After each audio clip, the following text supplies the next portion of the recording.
Quiero comenzar haciéndoos una pregunta. ¿Dónde os gustaría vivir? Silvia. Aquí han dicho algo, pero no lo voy a decir.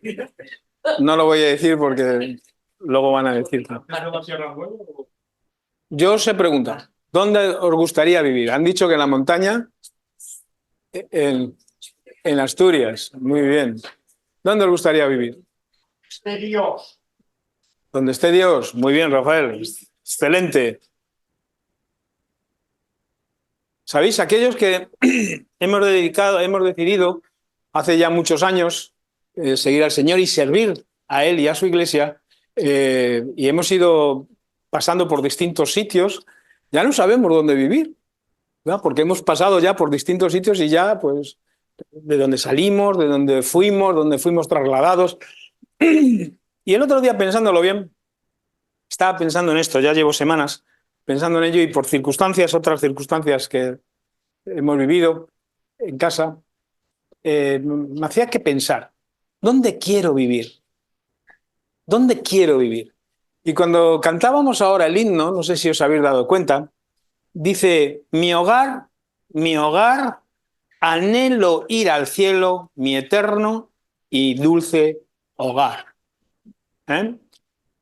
Yo creo que muchos de nosotros nos hemos planteado a lo largo de nuestra vida dónde querer vivir. ¿Sabéis? España es uno de los países de Europa que más la gente se esfuerza en adquirir una vivienda en propiedad.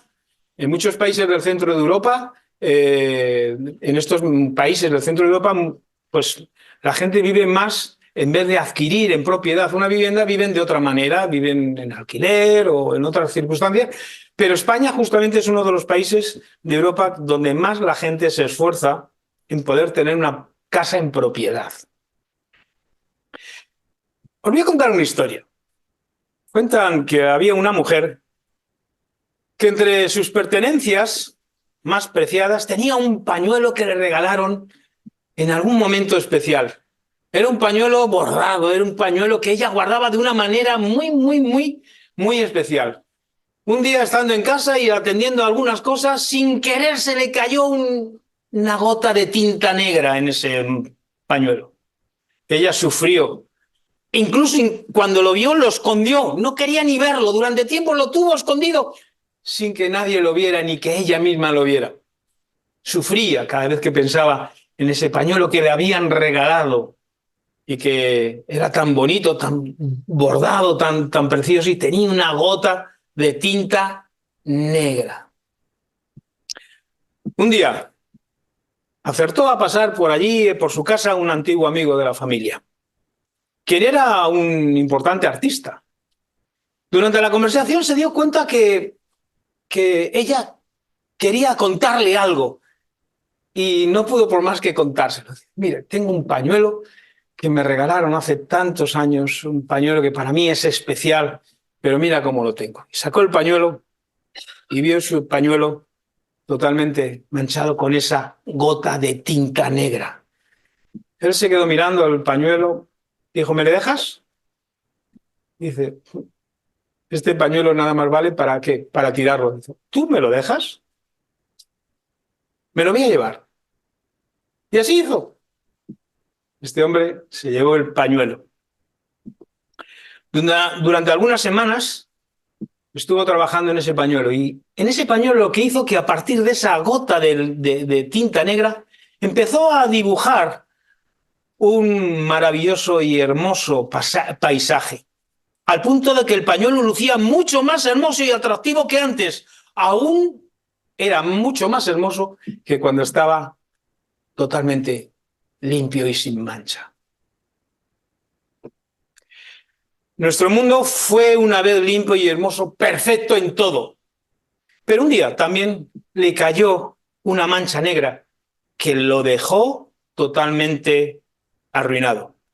Esto llenó de tristeza de una manera especial el corazón del dueño de este mundo. Hace 2000 años el artista supremo pasó por aquí y desde entonces está pintando un paisaje a partir de esta mancha. Y cuando haya terminado, nuestro mundo quedará irreconocible y lucirá aún más hermoso que antes. Será un momento muy especial, en donde muchos de nosotros recordaremos textos que durante todo nuestro tiempo, toda nuestra vida a lo largo de esta tierra, hemos leído. Será el momento en donde muchos de nosotros recordaremos algunos de los textos que yo en esta mañana os quiero presentar. Fijaros bien, cuando llegue ese momento, os invito a que abráis vuestras Biblias y podamos leer entre todos 1 Corintios 2, capítulo 2, versículo 9.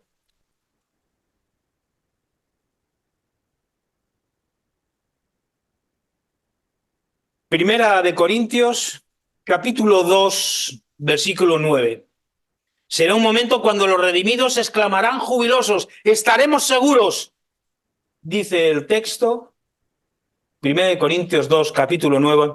Antes, como está escrito, cosas que ojo no vio, ni oído yo, ni han subido en corazón humano, son las que Dios ha preparado para los que le aman.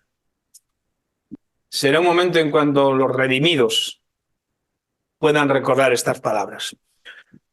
Una vida breve, llena de sufrimientos y desengaños, no es la vida que Dios quería para sus primeros hijos. Al salir de las manos del Creador, todo era bueno en gran manera. Todos lo sabemos. Adán y Eva tenían el privilegio de vivir para siempre y disfrutar de esas bellezas de una forma especial. Los pensamientos de Dios son siempre de paz. ¿Habéis escuchado? Son siempre de paz y no de mal. El pecado interrumpido por ese plan del pecado interrumpió los planes de Dios. Pero aunque interrumpidos, no se frustrarán a lo largo de todo este tiempo. Dios ha hecho un paréntesis para solucionar el problema creado por el pecado, de lo cual todas las cosas volverán a reflejar la perfección inicial. ¡Qué maravilla! Yo cuando leo, cuando pienso, cuando transmito, cuando escribía, cuando preparaba esto, yo decía, volver al principio. ¿No os parece algo formidable? Pero volver al principio, no volver al principio como más, como otra cosa, sino volver al principio como lo mejor. ¿Qué os parece? ¿Cuántos de vosotros estaríais dispuestos a volver al principio donde vivieron nuestros primeros padres, nuestros padres? ¿Qué os parece? Yo el otro día en la residencia se lo preguntaba a los abuelos, a los residentes. ¿Cuántos de vosotros estaréis dispuestos a querer seguir viviendo en una tierra, en un lugar, en un sitio especial, tan especial como este que os estoy diciendo? ¿Y sabéis? No dudaron. No dudaron. Personas de 90, de 100, de 98, de 80. Incluso personas que ni siquiera son creyentes. Decían, yo quiero vivir allí. Una persona llorando me decía, ¿cuándo será? ¿Cuándo será? El Edén florecerá otra vez en esta tierra y será para siempre la morada de los redimidos. La Biblia, en sus últimas páginas, en un texto que conocemos bien, en Apocalipsis 21:4, abrid vuestras Biblias y tener la mano vuestra Biblia que la vamos a utilizar. Capítulo 21 de Apocalipsis 21, capítulo 21, versículo 4. Y Dios enjugará toda lágrima de los ojos de ellos, y no habrá más muerte, ni llanto, ni clamor, ni dolor, porque las primeras cosas pasaron. ¡Qué maravilla, hermanos! Cuando yo el otro día, estos días, pensaba en este texto, es una de las promesas, para mí, hermanos, de las muchas promesas que el Señor nos ha dado, es una de las más especiales. No habrá más muerte, ni habrá más llanto, ni clamor, ni dolor. ¡Qué promesa tan maravillosa! Las intenciones originales de Dios las encontramos al comienzo de la Biblia. En los 2 primeros capítulos del libro de Génesis, donde se nos dice que Dios creó a sus hijos y los puso a vivir en el Edén, en un jardín. Fijaros que les puso en un sitio especial. Yo allí en Madrid, en la sierra tenemos un trocito de jardín chiquitito, tenemos un jardín. Y para mí, cada vez que llego, cuando llego ya una vez que voy, una vez al año, cuando voy en verano y me pongo delante de mi jardín, digo, ¡ah! ¡Qué maravilla! ¡Qué formidable! Si esto que es tan chiquitito, estoy enamorado de ello, ¿y no voy a estar enamorado de ese jardín especial que el Señor quiere preparar para cada uno, que está preparando para cada uno de nosotros? En ese capítulo de Génesis, en los 2 primeros capítulos, en donde se nos dice que creó a sus hijos y los puso a vivir en el Edén, en un jardín, dándoles lo mejor y lo más hermoso. O sea, no les puso en un sitio normal, les puso en un sitio especial. En ese hogar iban a vivir para siempre, sin enfermedad, sin dolor. Pero cuando preparaba esto pensaba, ¿y cuánto tiempo vivieron nuestros primeros padres en este estado? ¿Cuánto tiempo? ¿Os lo habéis parado a pensar? ¿Cuánto tiempo? Realmente no lo sabemos, pero sí sabemos que el pecado trastornó los planes de Dios. Adán y Eva tuvieron que salir del Edén y empezar a trabajar. ¿Por qué? Porque el pecado no solo les creó problemas a ellos, sino que también creó problemas a la naturaleza. Busquemos en nuestras Biblias, Génesis 3:17. Fijaros lo que nos dice este texto, que conocemos bien también. Génesis 3:17. Y al hombre le dijo, por cuanto obedeciste a la voz de tu esposa y comiste del árbol que te había prohibido, maldita será la tierra por tu causa.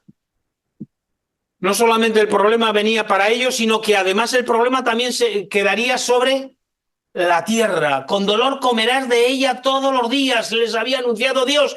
Y un poquito más adelante, en el versículo 19, viene la sentencia divina. Con el sudor de tu rostro comerás el pan hasta que vuelvas a la tierra de donde fuiste tomado, pues polvo eres y a polvo volverás. ¿Se cumplió? Ya lo creo que se cumplió. Al mínimo detalle, Adán y Eva murieron y la misma suerte les pasará a aquellos que vienen de su descendencia. Los primeros 2 capítulos de la Biblia, como he dicho, hablan del origen de todas las cosas. Pero qué casualidad. ¿Qué pasa con los 2 últimos capítulos de la Biblia?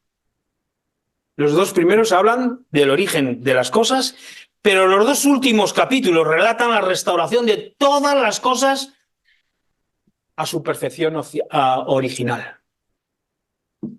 Los 2 primeros capítulos de la Biblia, el origen de las cosas, y los 2 últimos capítulos de la Biblia hablan sobre la restauración. Pedro, en un texto que vamos a leer juntos, habla de algo interesante. Busquemos en 2 de Pedro, capítulo 3, versículos del 3 al 7. Segunda de Pedro, capítulo 3, versículos del 3 al 7. Fijaros bien, dice que en los últimos tiempos reinará la incredulidad, que habrá burladores que se reirán de las promesas de Dios. Y a partir del versículo 5 dice, pero ellos intencionadamente ignoran que en el tiempo antiguo los cielos fueron hechos por la palabra de Dios y la tierra surgió del agua y fue establecida entre las aguas. Por eso el mundo de entonces pereció anegado en agua, y los cielos y la tierra de ahora son conservados por la misma palabra, guardados para el fuego del día del juicio y de la destrucción de los hombres impíos. Cuando yo leo este texto, me di cuenta que el apóstol habla de 4 mundos. De 4 mundos. En estos versículos habla de 4 mundos. El primero, los cielos y la tierra que existen ahora. O sea, está hablando de ese mundo presente. En segundo lugar, habla del mundo de entonces, el mundo que fue destruido por el diluvio. Tercero, el mundo antediluviano había sido precedido por el mundo original, tal como salió de las manos de Dios. Y el cuarto mundo será la tierra restaurada. Porque el plan de la redención, hermanos, No olvidéis, el plan de la redención tiene que ver no solo con el hombre, sino con todo lo que fue afectado por el pecado. La Biblia usa la palabra regeneración para referirse a la restauración de todas las cosas. Ese vocablo, compuesto de dos palabras griegas, significa un nuevo génesis, un nuevo comienzo. Por tanto, habrá una nueva génesis, habrá un nuevo génesis otra vez. Todas las cosas serán restauradas. Esta regeneración, o nuevo génesis, tendrá dos aspectos principales. El primer aspecto será uno general de todas las cosas de la creación. Fijaros bien, vamos a Romanos 8:22. Romanos 8, capítulo 8, versículo 22.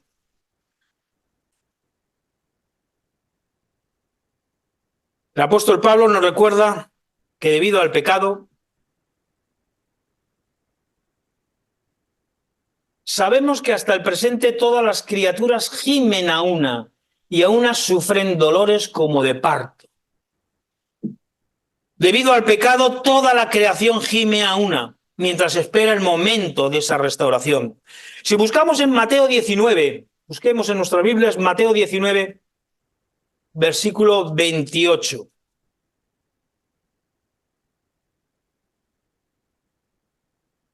Jesús les dijo, os aseguro, que en la regeneración, cuando el Hijo del Hombre se siente en el trono de su gloria, vosotros que me habéis seguido, también os sentaréis sobre 12 tronos para juzgar a las 12 tribus.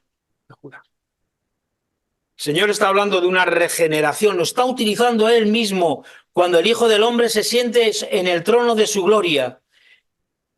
Y la maldición que afectó la naturaleza en un principio que hemos leído de Apocalipsis 3, de Génesis 3:17, será quitada del todo.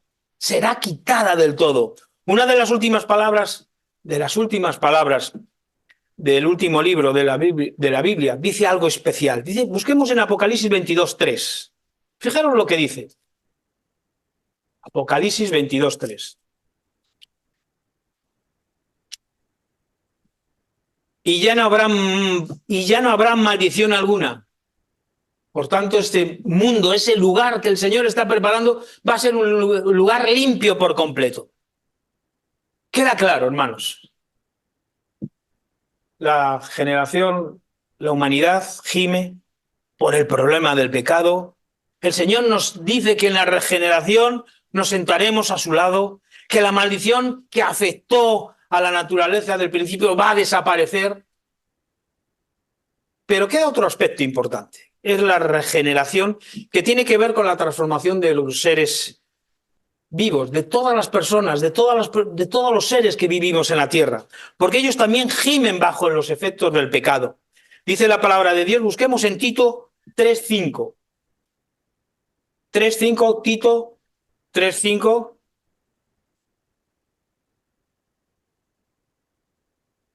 Nos salvó no por obras de justicia que nosotros hubiéramos hecho, sino por su misericordia, por el lavado regenerador y renovador del Espíritu Santo. Una vez más, el Señor nos está recordando que va a haber una regeneración total. Los últimos vestigios del pecado serán eliminados para siempre con la segunda venida de Cristo. Juan 3:2 lo dice bien claro. Podemos buscarlo. Juan 3:2.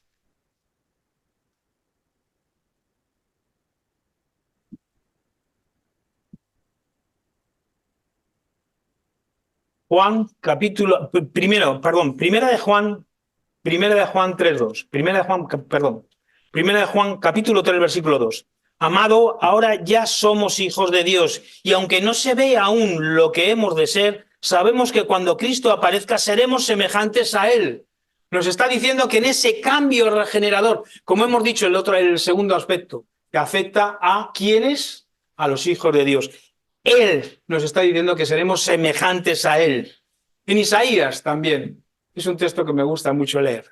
Isaías 11, versículos del 6 al 9. Un texto que nos llena de esperanza, un texto que conocemos, que sabemos, que hemos hablado de él, que hemos predicado, que hemos tenido muy presente en nuestras vidas. Morará el lobo con el cordero y el leopardo con el cabrito se acostará. El becerro, el león y la bestia doméstica andarán juntos y un niño los pastoreará. La vaca y la osa perecerán en compañía, pacerán en compañía. Sus crías se echarán juntas y el león comerá paja como el buey. Y el niño sigue diciendo, hermanos, cuando leemos estos textos, ¿cuántos de vosotros estaríais dispuestos a vivir en un sitio así? Body, allí no hará falta pintar nada, ¿eh? ¿Qué va? ¿Qué va? ¿Qué va? Yo no sé vosotros, pero esto es un sueño. Esto, vamos, nos lo cuentan y no lo leemos en la palabra de Dios y decimos, pero esto es un sueño, esto no puede ser verdad. No puede ser verdad de ninguna manera.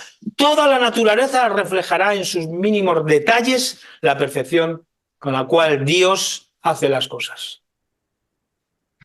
El plan de Dios es que sus hijos redimidos vivan para siempre. Texto que conocéis de memoria, Juan 3:16. De tal manera amó Dios al mundo que ha dado a su único Hijo para que todo aquel que en él cree no se pierda, mas tenga vida eterna.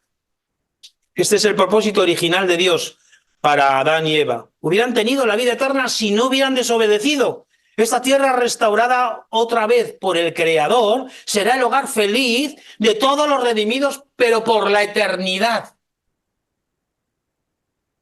El Señor Jesús dijo a la multitud que le oía, bienaventurados los mansos, porque ellos recibirán la tierra por heredad.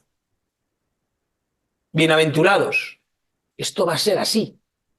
Bienaventurados los mansos, porque ellos recibirán la tierra por heredad. Hermanos, que vosotros también sois propietarios de esa tierra especial. El Señor está haciendo planes para que todos nosotros podamos estar allí. Es posible que tengamos muy claro que el Señor está preparando unas moradas para nosotros. Entendemos que la casa del Padre, el trono de Dios, está en el cielo. Pero ¿dónde vamos a vivir nosotros? ¿Dónde vamos a vivir? ¿En la tierra? En la tierra renovada y en el cielo también. Escuchad bien, al venir el Señor, Jesús llevará a los redimidos con él a las mansiones celestiales donde pasarán 1000 años en compañía de Dios. Después de los 1000 años descenderá la santa ciudad, la nueva Jerusalén, a su lugar permanente en esta tierra. Y ese será ese momento difícil, cuando se llevará a cabo el encuentro final y definitivo entre las fuerzas del bien y del mal, y Satanás encontrará su fin. ¿Viviremos 1000 años? La Escritura dice que después de los 1000 años, Satanás y sus seguidores se juntarán, intentarán luchar y unir fuerzas para luchar contra la santa ciudad. ¿Y qué dice el texto de Apocalipsis 29? Dice, y subieron sobre la anchura de la tierra y rodearon el campamento de los santos y la ciudad amada, y de Dios descendió fuego del cielo y los consumió.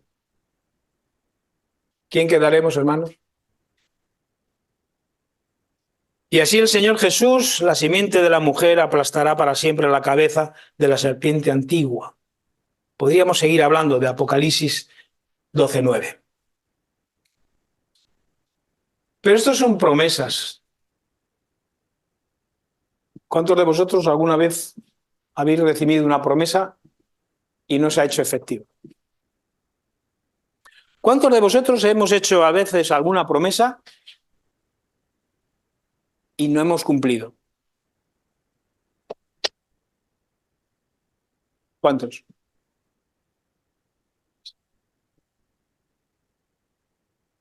Sin embargo, el Señor no falla.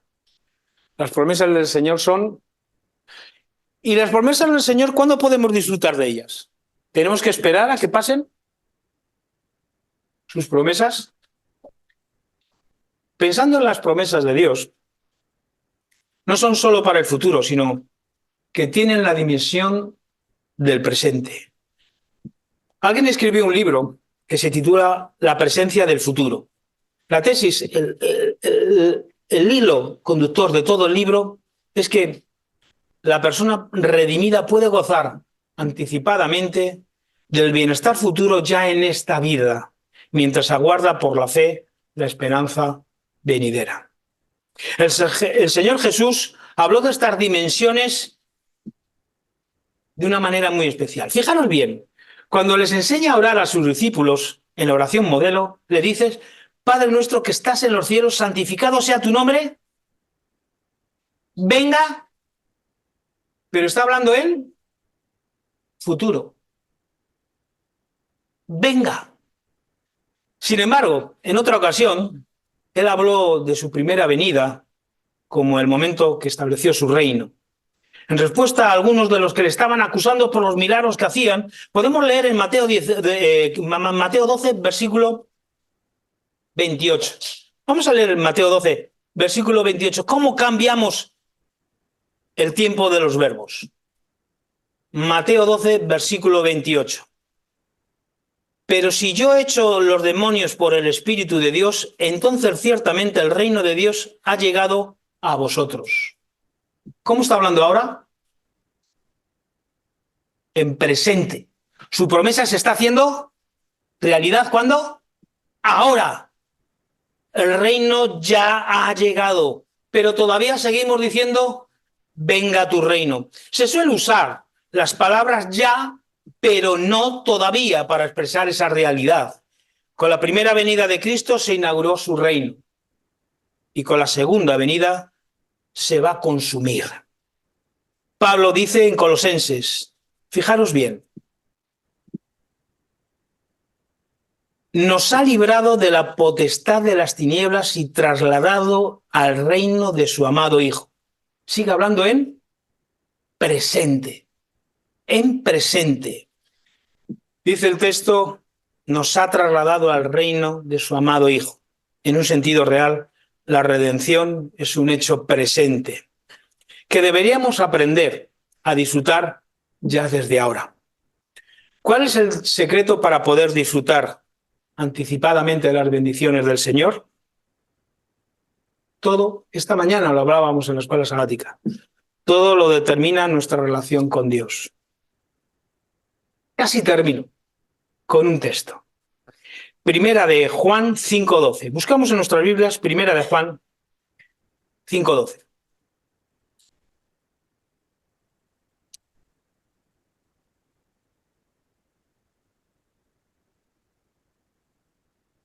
Dice, el que tiene al Hijo, tiene la vida. El que no tiene al Hijo de Dios, no tiene la vida. Depende de nuestra relación con Dios. Dice, tenga, no dice tenga, sino tiene. Es algo que puede disfrutarse ya. El texto dice claro, el que tiene al Hijo, no dice tenga, dice el que tiene al Hijo, ahora tiene la vida, y el que tiene ahora al Hijo de Dios, no tiene la vida. Termino, hermanos, pero quiero terminar con una breve historia. Un hombre rico y su hijo tenían una gran pasión por el arte. Y tenían de todo en su casa, y entre las cosas que tenían en su casa, tenían una gran colección de pinturas. Tenían Velázquez, tenían Van Gogh, tenían los mejores cuadros que podían haber. Tenían ellos unos cuantos cuadros.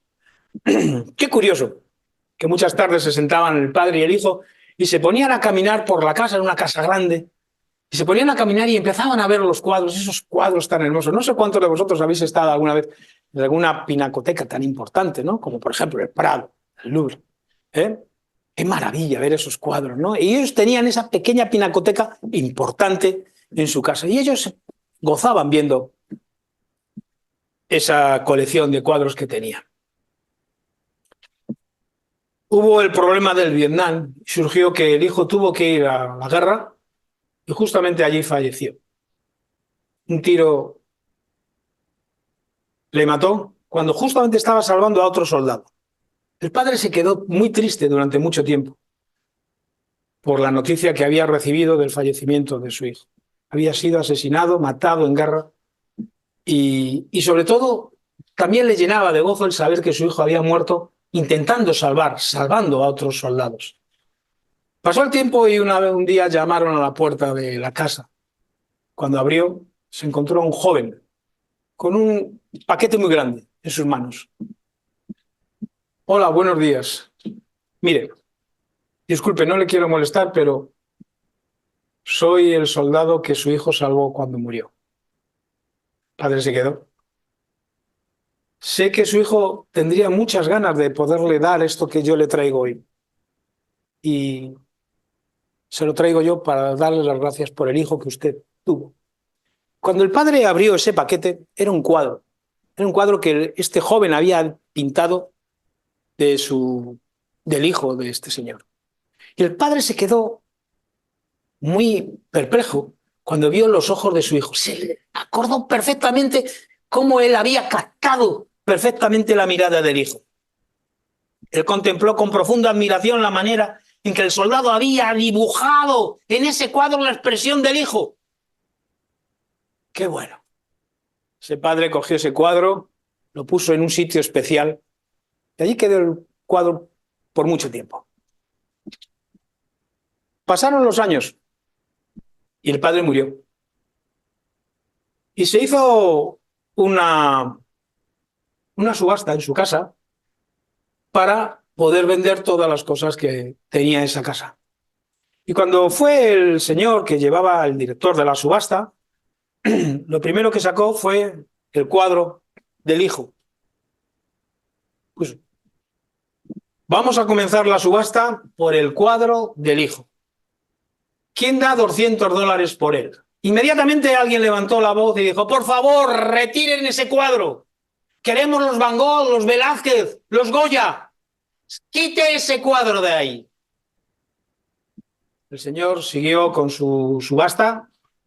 ¿Quién da $200 por este cuadro? Otra voz se precipitó. Pero vamos a ver, nosotros hemos venido a una subasta importante de obras de arte. Quite eso de ahí, eso no es una obra de arte. Y el señor siguió con la subasta. ¿Quién da $100 por este cuadro? El hijo. Al final de la sala salió una persona diciendo, yo doy $10.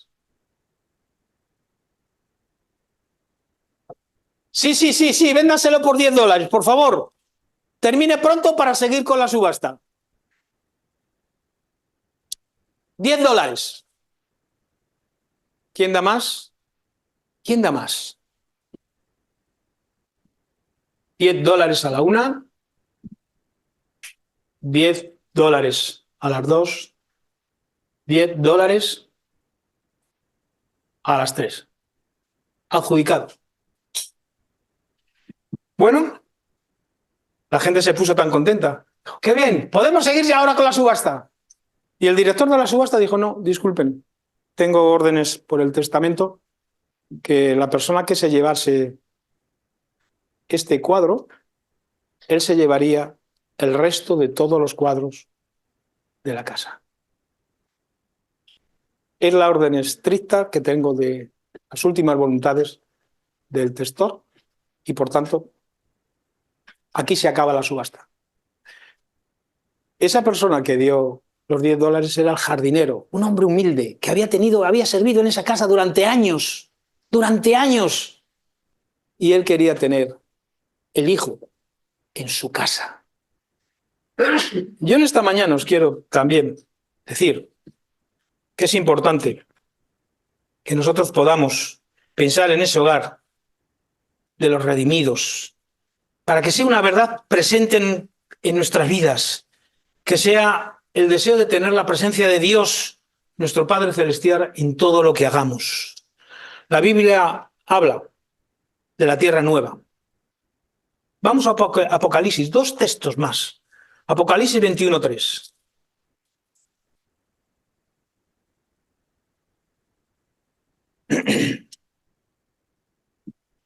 Apocalipsis capítulo 21, versículo 3.